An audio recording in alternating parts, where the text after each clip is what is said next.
Okay, so here's the second part of the unboxing of the orange pip. You can see the first part on the other YouTube video, or if you're watching this on Facebook, there should be a post a little earlier in the timeline for that. This is Swift for Arduino, the easy way to program microcontrollers, bringing a modern language to microcontroller processing. And this is for 8-bit micros such as the Arduino Uno, or in fact this, which is the orange pip, and is pretty much a perfect clone as far as I can see from the outward looks of it and just looking at the components on it. But now we'll give it a run through and see how it works. So let's fire up Swift for Arduino.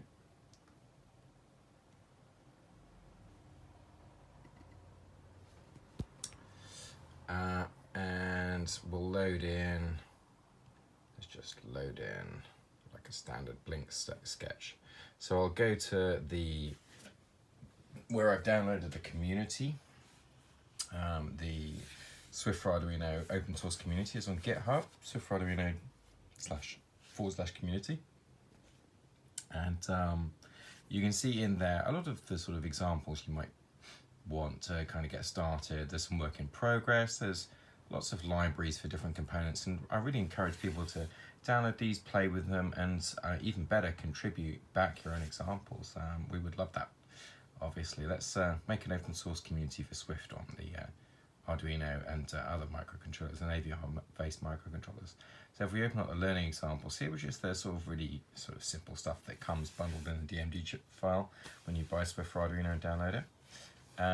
These are analogous to the sort of basic stuff that you would see in the traditional Arduino IDE.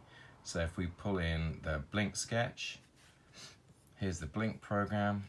It's really straightforward. Setting the pin mode for output, and just flashing pin on and off, and then doing a little bit of a delay. This delay there I find a little bit too short, so let's just bump that up a little bit.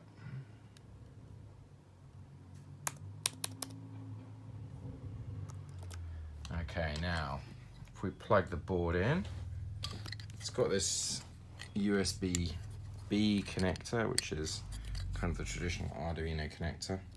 It's quite a firm fit there. And then we'll plug it in, and hopefully Swift for Arduino should detect it. Let's plug that in there.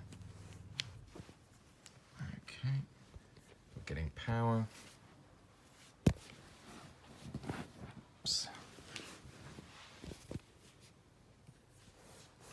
That's bad connection. Let's try a different port.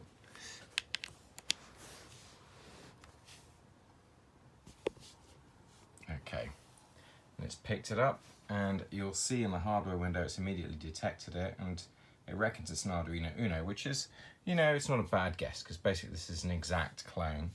As far as I can see, it's using the same USB chips, and it's really pretty much the same in most ways that I can see, apart from that it's not an Arduino and it's cheaper. Okay, so if we upload it, it compiles.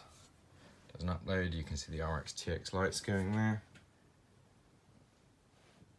Build's finished, and it started, and you've got your standard blinking light there. So that's good, that's all working well, happy with that. I think the light is a little bit brighter than the Arduino Uno actually. I think these LEDs are a bit brighter, which is cute. Got a reset button there, does the usual things, and that's all the basics. Okay, that's the second part of the unboxing. Post comments below, ask any questions you want. Go to swiftforarduino.com and download the application now if you haven't already done so. And get in touch, contact us on Slack, Facebook or Twitter with any questions. If you have any suggestions you want to make, get involved in the community, and let's start coding now. Thanks.